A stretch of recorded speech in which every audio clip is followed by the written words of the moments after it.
मानोना दिनैनि बे आफादखौ नुजाफैनो हानाय मरिगाव जिल्ला दरं थानाय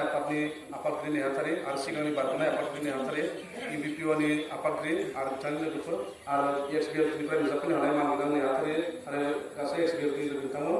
आरो बाथौ महासभनिफ्राय नुजाफैनो हानाय मानगोनां दैदेनगिरि लोगो नोंथांमोन आरो गासै दुङाबारि गावनि रायजो राजा नोंथांमोन दा आं दाखालि बेवहाय नोंथांमोननि बे रायजोफोरनिहा खेबसे 2 तारिख अक्ट'बरावहा आं फैदोंमोन नोंथांमोनाथ' नुबोसागोन नङा होमबा बिखालि सोंदोंमोन आरो आं जेब्लानाखि भाखौ नुनो नागिरदोंमोन अब्ला नोंथांनिफ्राय सोंदोंमोन नोंथाङाबा सोर जाखो होननानै खारन बिनि सोंनाया बेनो आं तारे आं माबाखालि बुंदोंमोन जोङो आन्दलन खालामनायनिफ्राय प्राय जोंनि बे एरियानिफ्राय लाना गेवा बाखि गासै गामिफ्राव मिथियोमोन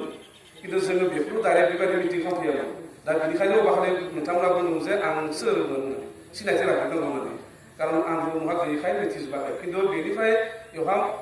दैदेनगिरि दंमोन जाय दैदेनगिरियानोखि नोंथांमोनखौ लांबाय थायोमोन